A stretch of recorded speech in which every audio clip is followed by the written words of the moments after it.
Presentation. My name is Nicole Ortega, and I will be presenting on Romanov Russian imperialism and the Eurasian impact. So, welcome to the House of Romanov. The House of Romanov began under Tsarina Anastasia Romanov and her marriage to Tsar Ivan the Terrible. Mikhail Romanov, their son, founded the dynasty, and it lasted from 3 centuries, spanning from 1613 to 1918. The most notable rulers in the Romanov dynasty was Peter the Great, Catherine the Great, Alexander the First, and Nicholas the Second, whom the dynasty ended with when the Bolshevik Revolution started. So, overall, there are many other notable rulers in the Romanov lineage, along with some regents, some less significant successions, and some very short lived ones that could have been anywhere from a day to a few years. However, under Romanov imperialism, Russia saw many reforms: westernization, industrialization, urban and municipal development, expansion, and modernization. So, marriage, heirs, and alliances. Sorry about my dog. Many Romanov imperial heirs, namely men, were arranged marriages to German and Prussian women. Russia and Austria and the Germans had a long running alliance. So many of their nobles were married and were married into the lines of royalty and other nobility members. So many alliances were formed that way, sometimes Dutch and Scandinavian as well, such as Danish or Swedish. More often than not, Romanov wives were not Russian, but they were baptized Orthodox and given Russian names following marriage. Peter the Great's wife was a Lithuanian peasant girl who reigned as empress for 2 years following his death. Their daughter, Anna, gave birth to Peter III, who married the German Duchess Catherine the Great. It is their lineage that carried off Romanov rule in Russia. So here is the Romanov family tree. You can see at the top here that it starts with Ivan and Anastasia, and that all of the descendants are descendants of Anastasia. So we have Mikhail, who was the founder, his son Alexei, who had Peter, and Peter, who is the grandfather of, the grandfather, of Peter III, who was married to Catherine the Great. And then from this point on, you could see that all of the rest of the reigning emperors were direct descendants of Catherine the Great. So, the first incredibly significant Romanov was Peter the Great. Peter was the son of Tsar Alexei and the grandson of Mikhail, the founding Romanov. He was a lover of Western culture, science, technology, and soldiering. He used to create mock battles with his friends, and he would have them all assigned like his own little army. He was very interested in innovation that was arising during the time. He was very interested in technology, and he was very interested in European culture. He was actually the first czar to leave his leadership under a trusted official while he explored Europe, and he ended up making an alliance with the king of Poland, Lithuania. He moved the capital from Moscow to St. Petersburg, opened mines and factories, regulated the tax system, imposed European cultures and styles on his subjects, and led successful campaigns against Sweden by making alliances with Poland and Denmark. Catherine the Great. How did a German duchess become the Russian empress? Catherine came to Russia by request of the reigning empress Elizaveta, who was the daughter of Catherine I and Peter the Great. Her sole purpose was to produce an heir with Elizaveta's nephew, Peter III. Peter was born from another alliance that was made. His mother, Elizaveta's sister Anna, was married to Charles Frederick, the Duke of Holstein. So Peter's actual name was Karl Ulrich. And when he was brought to Russia, his Russian name that was given to him was Peter III. He spoke very little Russian, And his Russian was actually never good. He was very pro Prussian. He didn't really identify with his Russian side at all. He truly identified with being Prussian. Um, so most of Catherine's married days to Peter were in seclusion. She was a reader of Voltaire and the Enlightenment, and she embraced Russian culture. She wanted to learn Russian history. She learned the language very quickly, and she wanted to adapt to Russian culture. So they had very little in common.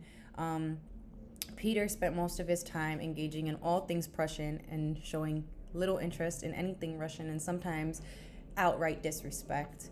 Um, Together, they produced The Desired Heir by Elizaveta, Paul the First, whom she took from Catherine and raised on her own. When Elizaveta died and Peter III ascended the throne, he was largely despised due to his enforcing of Prussian culture on the guards and officials. Catherine, however, earned the good favor of many important people of power and made alliances with foreign officials. She even had a lot of relationships. She was known for loving to be in love. Um, and she was very well liked. So she formed a conspiracy, which was not hard to do, to force Paul to sign his abdication. And afterwards, she was unanimously chosen to be empress until Paul the First was of age. So here we have Elizaveta on the left, daughter of Peter the Great. She ruled a lot like her father. She was called the Russian Venus for her beauty. And here we have the young Catherine the Great upon her marriage to Peter. So, Catherine was given many names, but the one that she took to the most was the Mother of Russia. Um, she went on to reign as one of the most orderly rulers in the Russian imperial family. She was an avid reader of Enlightenment thought, and she wanted to establish reform and a more liberal Russia. Um, she was known for having an eye for talent, so she placed the greatest commanders to lead her armies, and in turn, the empire had several victories against the Ottomans and others, and she was able to expand the empire. She gained international prestige because of this and fear as well. She was famous for her tour of Russia and for crushing the Cossack rebellion that was led by Pugachev, who was claiming to be the dead Peter III and trying to take the throne from her. She was greatly loved by the Russian people, though, and didn't abdicate the throne once her son, Paul, who took very much after his father in his Prussian ways, came of age. She actually wanted her grandson, Paul's son Alexander, to ascend to the throne, and she raised him very much how Elizaveta raised Paul to become future emperor. She abandoned her Enlightenment ideals that she held very close for so long after the French Revolution, mainly in fear of that happening to her as well. So, Alexander was the son of Paul and the grandson of Catherine the Great, as I mentioned before. His father, after Catherine's death, reigned for 4 years, but he was very tyrannical and he was like his father. He used to enforce Prussian customs onto the officials and the guards, and he was hated. He wasn't just hated by members of the nobility and the guards, but he was hated by the people of Russia as well because he was very tyrannical. So he ended up being murdered in a very brutal way. Alexander always felt guilty for his role in his father's murder because he felt as though he kind of let it happen. Um, but Alexander, as a person, was very diplomatic. He was intelligent. He was good at reading others, and he was very mild mannered. He actually had little desire to rule, but he managed to do so quite effectively because of his qualities. His grandmother, Catherine the Great, used to call him the Tsar in training when he was a boy. He ended up negotiating with Napoleon during the Napoleonic Wars and led Europe in defeating him ultimately. He also legislated serfdom reforms, which is something that kind of took after his grandmother. He established further education programs, another way he took after his grandma, and freedom of the press. After the wars, however, he became more militaristic, and this changed. He died suddenly after retreating to the south to live with his wife in peace, away from all the drama and affairs of the royal palace. There's actually conspiracies about his death, that he faked his death, and that he actually lived on to old age and became a monk in secrecy. Nicholas the First was his brother. He abdicated the throne upon Alexander's sudden death. Alexander wanted him to ascend to the throne after he died.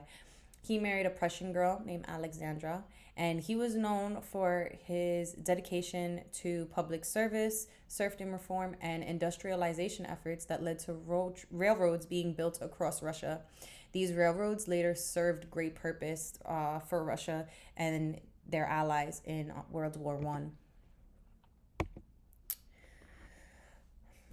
Alexander II was the son of Nicholas, and he was often called the Hunted Tsar because he had 7 assassination attempts taken on him and was ultimately killed by the 8th one in an explosion by a socialist group called the People's Will.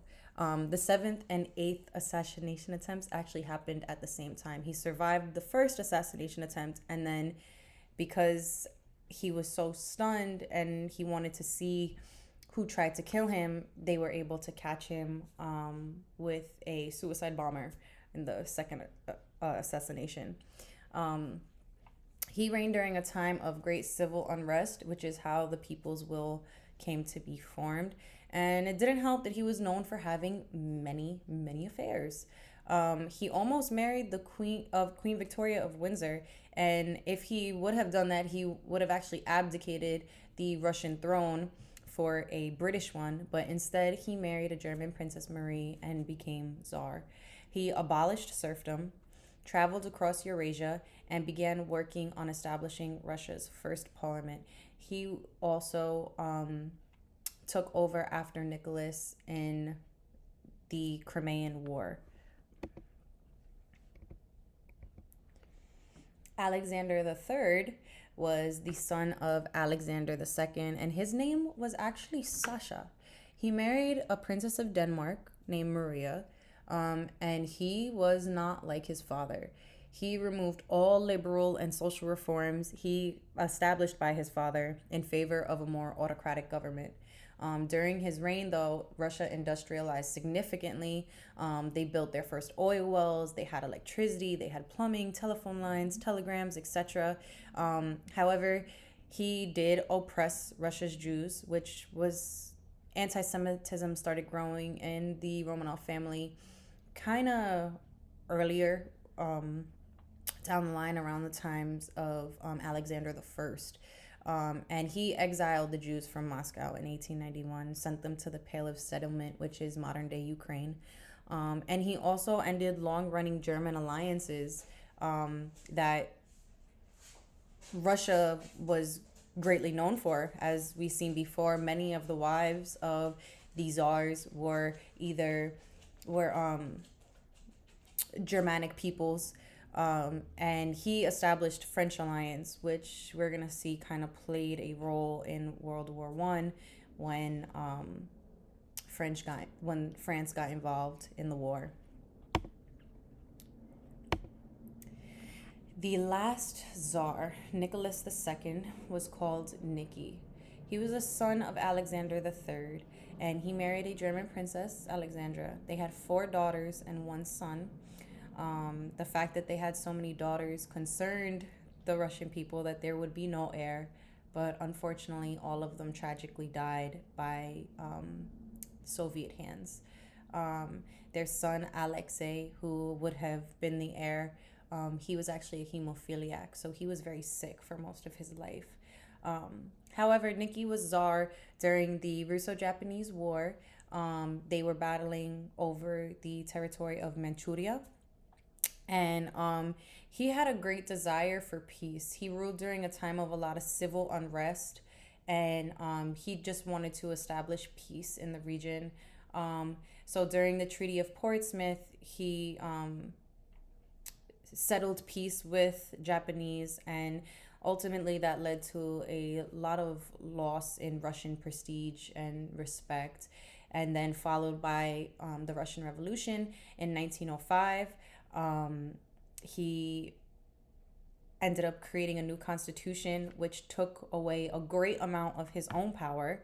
And he established the Duma, which is a national assembly in Russia, and freedom of speech as well. He also created agricultural reforms in which the government provided loans for land purchases. However, by 1914 and World War One, the immense casualties, the continued civil unrest, food and oil shortages led to his abdication of the throne, in which his brother Michael ended up taking the throne, which he didn't want as well. And Michael was shortly killed himself afterward. Nicholas, we're going to see, wasn't killed until after the World War ended.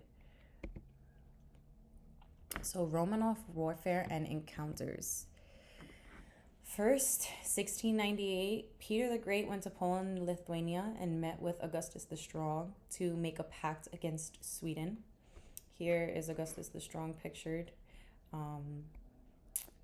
It is believed that a lot of people in Poland are actually his heir. Not his heir, I'm sorry, but his descendants, because he was known for getting around.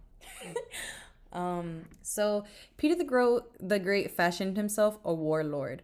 Upon making an alliance with Augustus the Strong of Poland, the two kings allied with Denmark to take on Sweden's Charles the 12th, who was known as the Boy King. He was only 15 years old. Peter appointed French commanders to his army, and after his victory, he moved the capital from Moscow to St. Petersburg, and St. Petersburg was actually built in monument for his victories over the Swedish. Due to Swedish-Ottoman alliances at this time, it resulted in another war with the Sultan Ahmed III, and ultimately, after heavy Russian losses during this war, followed by a huge victory, Peter and the Ottoman vizier Baltashi signed a treaty in 1711. And then the Swedish wars ultimately ended around September 1721. So fast forward to 1742, and we see that after Peter the Great, there was succession issues. It was believed that there wasn't a true heir to the throne. And we see a lot of female rulers come in place. So Frederick the Great of Prussia felt that this supposed Russian weakness and the fact that they were having difficulty finding a successor meant that it was a wonderful time for him to exploit the situation of the Russian succession issues and attack Austria. So Empress Elizaveta, she felt pressured now to find an heir, and we're going to see how this led to Catherine the Great coming into power. So Frederick's attack on Austria led to the 7 Years' War, which officially started in the 18th of August, 1756. Russia formed an alliance with Austria, France, Sweden, Saxony, and Spain. So you can see here on this map the Russian allies, and they were fighting against Prussia, Britain, and Portugal. On this map, you can also see where the major battles were fought. Saxony. Prussia invading Saxony was kind of the final straw for Elizaveta, and that's what created the declaration of war. So the impact of this was that because Elizaveta felt pressured to find an heir, her nephew, as I mentioned before, Peter, was living with his mother and his father, the Duke of Holstein, and she brought him to Russia to declare him heir. So during the war, or prior to the war, I should say, Frederick the Great proposed a wife for the new heir, and that was Princess Sophie, who we know as Catherine the Great. Elizaveta ended up getting her heir from Catherine, and as we see, she came to power after Peter's death. Um, so, like I said before, she was remarked as having an eye for talent. So, she appointed great generals to her armies. Some of them were her lovers. And this resulted in many victories against the Ottomans after she took power. So, her victories against the Ottoman led to great expansion of the Russian territory near the Black Sea, and in Southeast Europe. So this led to the development of new cities, in which her famous tour of Russia, when she visited these cities herself. This is a famous painting. Next, we have her beloved grandson, Alexander. This painting is not actually a satire. It was actually custom for people to kiss when they made alliances. So what we're looking at here is Napoleon and Alexander at their meeting on a raft in Tilsit. So Napoleon, as we know, was taking over Europe, and this was the start of the Napoleonic Wars. So Alexander, being very diplomatic, established a treaty with Napoleon to form an alliance. But his diplomacy only worked for so long, because he wasn't responding to Napoleon's needs of him, and he kept trying to push off any sort of engagement in battle with Napoleon against other European powers. And ultimately, Napoleon decided that he couldn't withstand Alexander's disregard anymore, and he invaded Russia with the burning of Moscow in 1812, which was a huge blow to Alexander, but ended up actually working in his favor. The two had hatred for each other, yet they were deeply intrigued by one another, which is why they were able to be so diplomatic.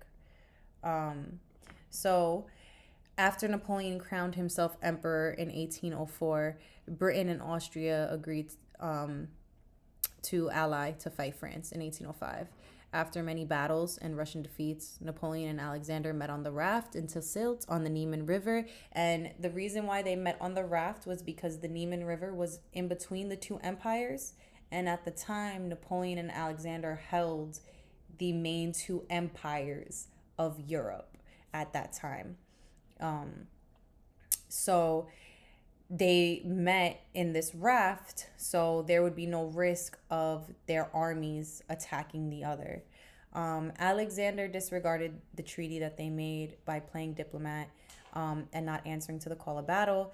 And they had many quarrels. And then the burning of Moscow in 1812 ended up being a mistake on Napoleon's part, because his troops got stuck in Russia. And a third of his army ended up dying. So he retreated, and by the time he made it back to France, he was able to rebuild his army. But at this point, Alexander led the Prussians, funded by Britain, against France. And ultimately, in 1814, Napoleon surrendered in Paris to Alexander and the other European powers that Alexander was allied with.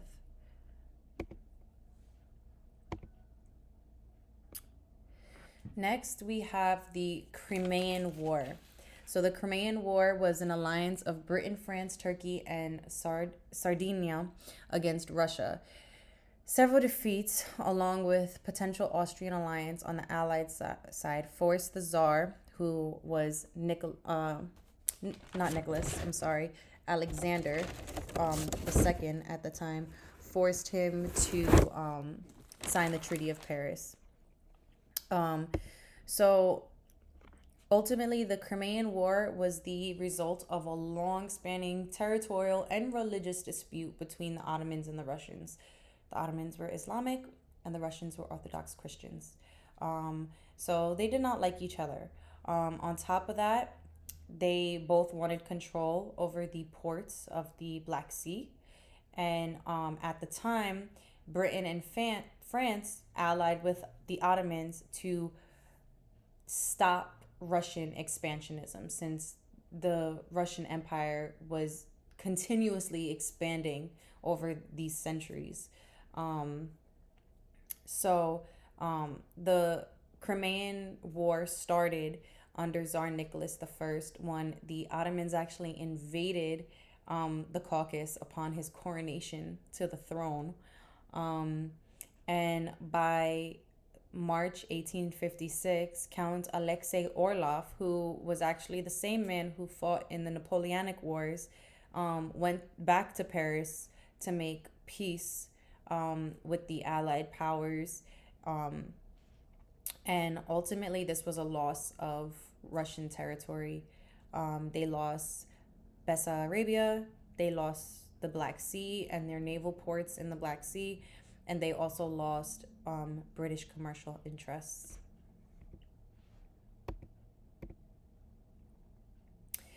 1905, we have the Russian Revolution, the Duma, along with freedom of speech and the agricultural reforms.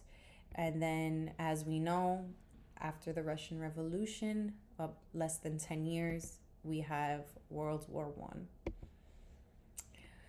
So, by the end of, toward the end, I should say, of World War One, Tsar Nicholas abdicated the throne.